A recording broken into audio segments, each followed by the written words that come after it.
Alright everybody, it's been a little bit, but it's time for another entry in the alternate starter best team series. It's time to dip our toes in the Diamond and Pearl, and we're starting off today with good old Empoleon. I think today I've got a great team all in mind, so let's hop into it with our starter Empoleon and get things going. But before we get started, remember, it's Saturday, and you know what that means. Another My Hero Academia Season 5 review. We're reaching the climax of Class 1A and the 1B training arc, and I don't really get what's happening in the Deku here, but it's nuts. The review will be up not long after this video goes live, so go check it out. Well, naturally, we've got to start right at our starter Pokemon, and as the title of the video suggests, it's everyone's favorite Emperor Penguin, Empoleon. It's definitely my second favorite of the final Sinnoh Evos, and it's pretty good being a Steel Water type.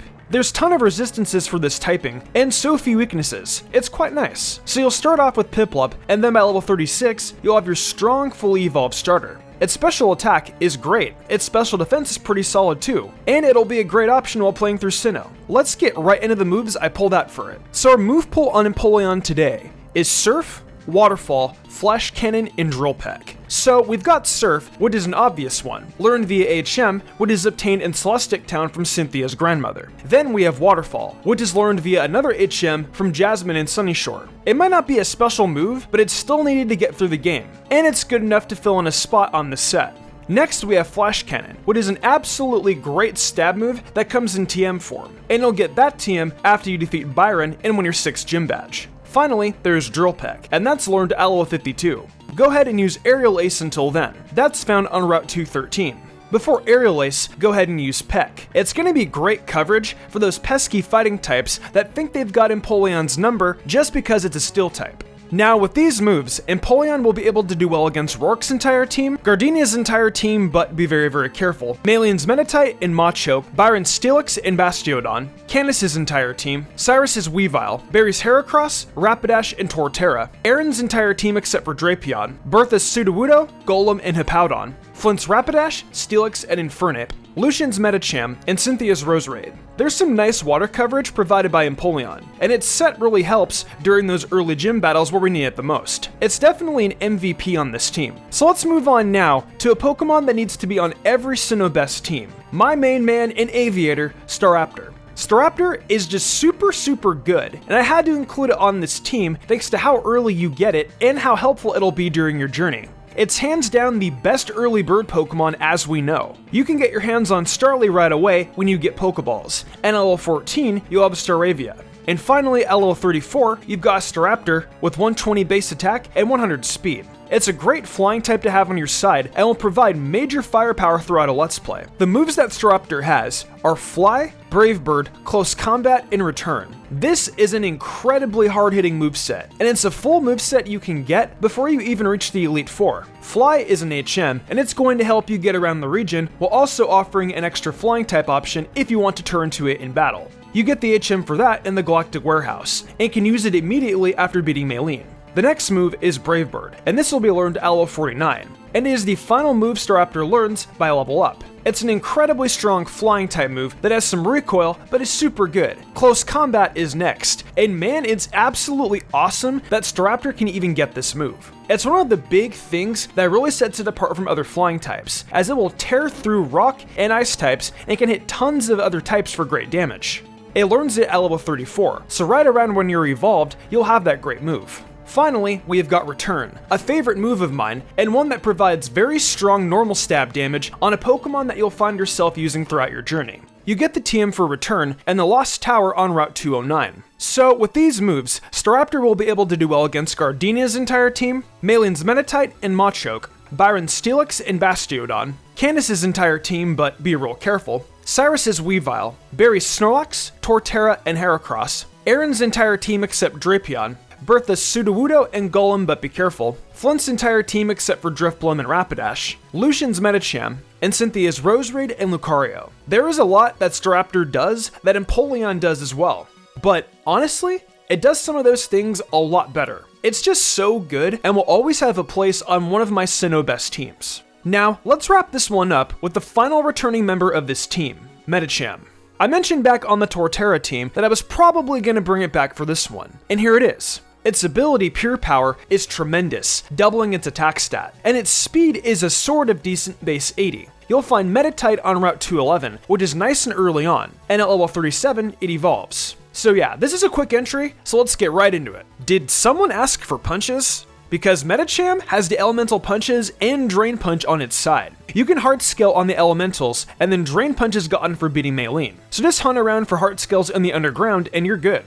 These moves, they'll be able to help Medecham do well against Fantina's Driftbloom, Byron's entire team, Candace's entire team except for Medecham, Vulcaner's Ambipom and Octillery, Cyrus's entire team, Barry's Snorlax, Aaron's entire team except for Drapion, Bertha's entire team except for Whiscash and Quagsire, Flint's entire team except for Rapidash and Infernape, Lucian's Bronzong, and finally Cynthia's Roserade, Lucario, Milotic, and Garchomp. What a great amount of coverage Medecham offers. It's fantastic. It was definitely worth featuring on this team, and I'm glad I got to bring it back on for this one. Medecham is an underrated gem in Sinnoh, no doubt. Alright, let's get into a couple different Pokemon, starting with another one I enjoy using in Sinnoh, but I haven't featured on a Diamond and Pearl only best team, Roserade. It's a tried and true Pokemon to feature on these teams, and its grass-type moves are definitely necessary to fill in some holes from the last 3 Pokemon. You can get Roselia on Route 212, and you just have to use the Shiny Stone to evolve it into Roserade. Alternatively, you can also find a Badoo on Route 204 if you want to access it earlier.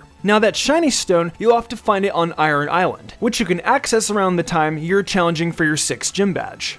Alright, our moveset on Roserade is Petal Dance, Giga Drain, Sludge Bomb, and Shadow Ball. I went with 2 grass moves here, as one is really strong and the other is going to be able to heal. So with Petal Dance, you'll want to let your Roselia get to level 40 before evolving it, which is actually pretty fitting since it probably will be around that level anyway by the time you get that darn Shiny Stone.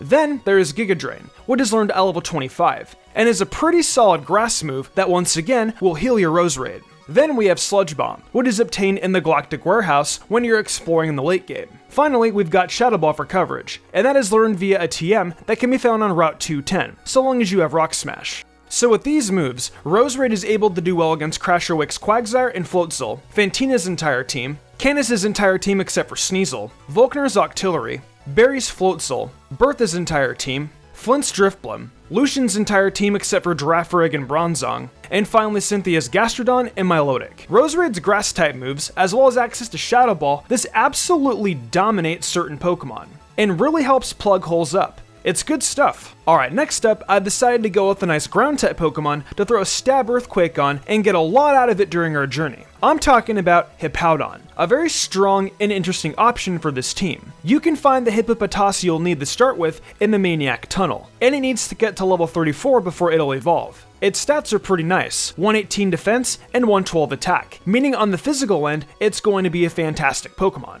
So, what are its moves? Well, they are Earthquake, Crunch, Thunderfang, and Stone Edge, of course. We've got plenty of coverage that we needed on the team, starting with Earthquake, which will be a powerful stab move learned at level 40. There's Sand Tomb to use until then, so don't worry too much about locking stab. Then, there's Crunch, that's learned at level 31, and naturally, Bite is there for you until then. And following that, we have Thunderfang, that can be hard scaled back onto Hippodon in Pastoria. Finally, there's Stone Edge, and you'll find the TM for that in Victory Road. And while you wait, Rock Tomb's TM will be there for you. You can find the TM for that on the Ravaged Path, after rock smashing a few obstacles. Alright, now with these moves, Hippodon is going to be able to do well against Crasher Wake's Gyarados and Floatzel, Fantina's entire team, Byron's entire team, Candace's entire team except for Medecham, Vulcaner's entire team except for Ambipom, Cyrus's entire team, Barry's Starraptor, Floatzel, and Rapidash, Aaron's entire team except for Heracross, Bertha's Sudowoodo and Golem, Flint's entire team except for Lopunny, Lucian's entire team except for Medecham, and Cynthia's Lucario and Milotic. As you can see, that powerful ground stab comes through on certain Pokemon, and a dark type move helps things out too. So almost every Pokemon that's a part of the important teams you face in a playthrough is taken care of by the 5 Pokemon on this team, with the exception of Spiritomb of course. Man, I can't wait for Brilliant Diamond and Shining Pearl so I can smack Spiritomb with a strong Fairy type attack. Now, I'll be honest, I don't know what Pokemon I should be turning to that will close out this team. Honestly, there's a bunch of Pokemon I could suggest, but at this point, the other 5 on the team do everything already. So I guess what I'll do is just bring up a few Pokemon you can choose from to round out this best team. I'll start with the obvious Garchomp, which can bring some strong Dragon-type damage to the team, as well as yet another Earthquake user. I preferred Hippodon here on this team for something different, and to avoid that massive ice weakness. But even then, I would never deny Garchomp's power, even with getting it a lot later in Diamond and Pearl, unlike in Platinum. I would also be willing to suggest Luxray, as having a very strong Electric-type Pokemon is a blessing in Sinnoh, with so many flying and water types running around. Perhaps, if you'd like, you could get Lucario pretty late on by hatching that egg from Iron Island. It equips you with a strong fighting type that can focus more on its stab as opposed to having a bunch of coverage. It's all up to you though. There are a ton of different options, so I'll leave the power in your hands for the final Pokemon on this team. Let me know in the comments what you'd put here to complement the team. Well, that's gonna do it for my final alternate starter best team for Diamond and Pearl. I've gotta be honest, at this point, I'm not too sure if there are any other alternate starter teams for me to immediately get to that I haven't already. So you guys let me know down below if I'm forgetting anything. And also thanks so much for watching and supporting the alternate starter series. So with that said, thank you to everyone for watching the video. Huge thanks to my phenomenal team and the amazing art done each week by Danny the Demon. I couldn't do all this without them.